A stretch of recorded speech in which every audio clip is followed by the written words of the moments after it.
नमस्कार, स्वागत है आपका हमारे चैनल पर। आज हम प्रिंसिपल ऑफ टीचिंग के लेसन नंबर 3 जो कि एनालिसिस ऑफ सिलेबस है, इसके मल्टीपल टाइप क्वेश्चंस के बारे में चर्चा करेंगे। तो दोस्तों आपको बता देंगे, अगर आपने हमारे चैनल को अभी तक सब्सक्राइब नहीं किया है तो सब्सक्राइब कर लीजिए ताकि आप सीआईटी से संबंधित सभी जानकारी इस पर पा सकें। तो चलिए दोस्तों शुरुआत करते हैं। क्वेश्चन नंबर पहला है, शिक्षण चरण के क्रम निर्धारित करें। यानी कि स्टेप ऑफ टीचिंग के ऑर्डर है वो सही लगाना है आपको।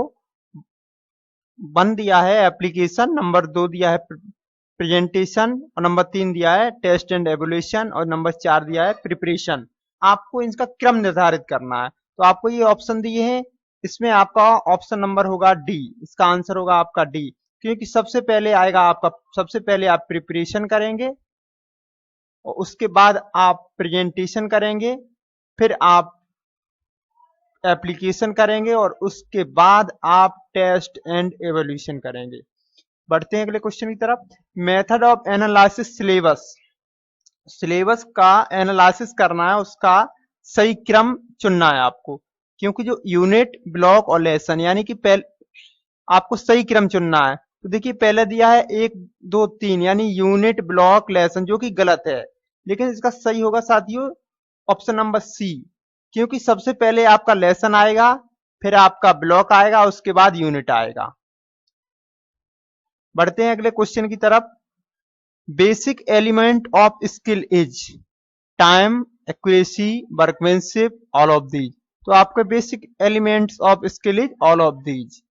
बढ़ते हैं नेक्स्ट क्वेश्चन की तरफ। लेसन प्लान की हेडिंग का क्रम सुनिश्चित करें। What is the heading of lesson plan? 1 दिया है आपको ऑब्जेक्टिव, 2 दिया है title, review and link, teaching ads and motivation. तो आपका आंसर होगा ऑप्शन नंबर बी। बिकॉज सबसे पहले आएगा आपका टाइटल, उसके बाद आएगा आपका ऑब्जेक्टिव, उसके बाद आपके आएंगी टीचिंग एड्स, और उसके बाद आप देंगे रिव्यू एंड लिंक, और इसके बाद आएगा आपका मोटिवेशन। तो ये है आपके लेसन प्लान की हेडिंग का क्रम। बढ़ते हैं अगले क्वेश्चन की तरफ। स्टेप ऑफ क्वेश्चनिंग का सही क्रम है। What is the order of questioning? पहला दिया है आपका आस्क, दूसरा दिया है कॉल, तीसरा है आपका पॉज, चौथा है रेस्पॉन्स, और पांचवा दिया लिसन, और छठवां दिया है रिपीट। इनमें आपको बताना है कि स्टेप ऑफ क्वेश्चन का सही क्रम क्या है। तो स्टेप ऑफ क्वेश्चनिंग का सही क्रम है आपका ऑप्शन नंबर सी। क्योंकि सबसे पहले आप आस्क करेंगे, उसके बाद आप पॉज, उसके बाद करेंगे आप, उसके बाद कॉल, किसी को बुलाएंगे, और फिर उसके बाद आप लिसन सुनेंगे, और फिर उसके बाद उसका रेस्पॉन्स देखेंगे क्या रेस्पॉन्स दिया उसने। उसके बाद फिर अगर आपने सही से नहीं सुन पाया या उसने नहीं सही बता पाता, उसके बाद आप रिपीट करेंगे। बढ़ते हैं अगले क्वेश्चन की तरफ। 6 step of learning the skill is. मतलब स्किल के 6 स्टेप क्या हैं? क्वेश्चन नंबर 6वां दिया है कि step of learning the skill is, जो लर्निंग के स्किल हैं उसके स्टेप क्या हैं? तो है participation, observation, imitation and repetition. तो आपका आंसर होगा इसका ए। सबसे पहले आपका ऑब्जर्वेशन होगा, फिर आपका होगा पार्टिसिपेशन, और फिर आप करेंगे इमिटेशन, और फिर आप रिपीट करेंगे। नेक्स्ट क्वेश्चन इज, निम्न में से एलिमेंट ऑफ स्किल नहीं है। What is not the element of skill? Ability, accuracy, honesty and punctuality. तो आपका होगा इसमें ऑनेस्टी, क्योंकि एबिलिटी भी हमारा एलिमेंट है, एक्यूरेसी भी एलिमेंट है, और पंक्चुअलिटी भी एलिमेंट है। बढ़ते हैं अगले क्वेश्चन की तरफ।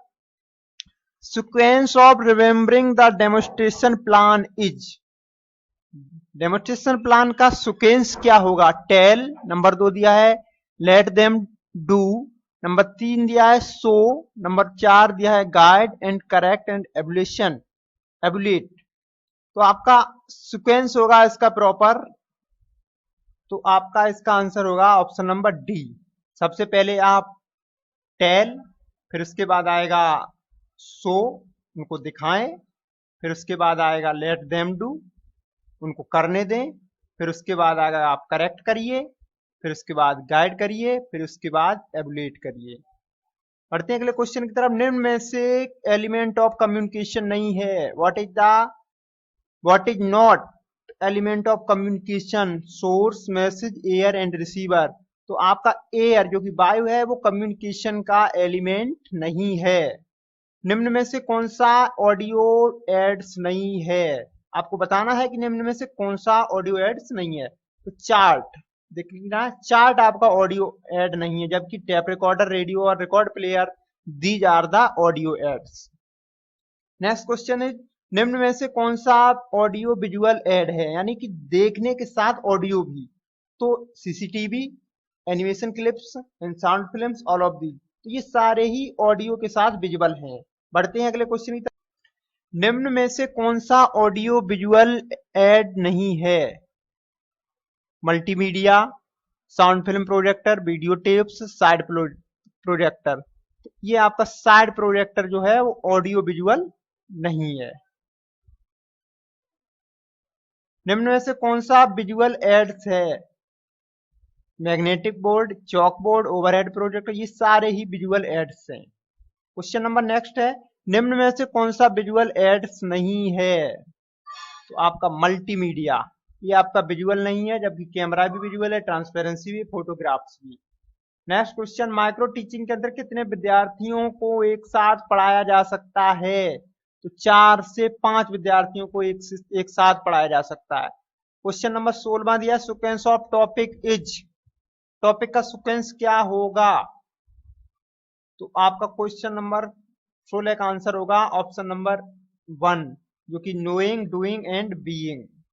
नेक्स्ट क्वेश्चन है आपका कि तकनीकी व्यवसाय के पाठ्यक्रम के निर्माण में क्या आवश्यक नहीं है? व्यवसाय की आवश्यकता, शिक्षण की सुविधा, समय की उपलब्धता, प्रवेश व्यवहार। प्रवेश व्यवहार की आवश्यकता नहीं है। नेक्स्ट क्वेश्चन है, विद्यार्थी की योग्यता का स्तर का तात्पर्य है कि मूल्यांकन किया जाए, शिक्षण पद्धति, सैद्धांतिक ज्ञान, व्यवहारिक ज्ञान। आपका आंसर होगा मूल्यांकन किया जाए। क्वेश्चन नंबर 19 है, पाठ्यक्रम विश्लेषण का मुख्य उद्देश्य इनमें से नहीं है। क्या पढ़ना है, क्या पढ़ाना है, किस क्रम में पढ़ाना है? इनमें से कोई नहीं, इनमें से कोई नहीं। नेक्स्ट क्वेश्चन है, निम्न में किस पद्धति में शिक्षण की अवधि निर्धारित नहीं होती है? विषय पद्धति, समय पद्धति, व्यवहारिक पद्धति, ज्ञान पद्धति। विषय पद्धति में शिक्षण की अवधि निर्धारित नहीं होती है। अनुसंधान कार्यों के लिए कौन सी पद्धति अपनाई जाती है? विषय पद्धति, समय पद्धति, व्यवहारिक पद्धति, ज्ञान पद्धति। विषय पद्धति, आपके अनुसंधान कार्यों के लिए विषय पद्धति अपनाई जाती है। जटिल विषयों के लिए कौन सी पद्धति उपयुक्त है? जटिल विषयों के लिए भी आपकी विषय पद्धति उपलब्ध है, उपयुक्त है। निम्न में कौन सी पद्धति समय का बंधन नहीं होता? विषय पद्धति में ही आपके समय का बंधन नहीं होता है। उद्देश्य को लेकर व्यवसाय के अनुसार क्रमानुसार विषय को दर्शाने को कहते हैं, आपका कहते हैं सीक्वेंसिंग। इफेक्टिव ट्रेनिंग पीरियड निम्न में से किससे संबंधित है? आपका बीइंग से, होने से। नेक्स्ट क्वेश्चन है, रिलेटेड थ्योरी लेसन किससे संबंधित है? नोइंग से, जानना, थ्योरी लेसन के बारे में जानने से संबंधित है। डूइंग, बीइंग, नन और भी ऑप्शन दिए गए हैं, लेकिन आपका आंसर होगा ए। नेक्स्ट क्वेश्चन है, the basic skill of trade किससे संबंधित है? ट्रेड स्किल आपका डूइंग से है, करने से संबंधित होता है। जहां भी आपको एक स्किल मिलेगा वो आपका करने से संबंधित होता है। नेक्स्ट क्वेश्चन है, प्रशिक्षण का कार्य तब तक पूरा नहीं होता जब तक कि मूल्यांकन ना हो। ये तो सभी को पता ही होगा कि शिक्षण का कार्य तब तक पूरा नहीं होता जब तक मूल्यांकन ना हो।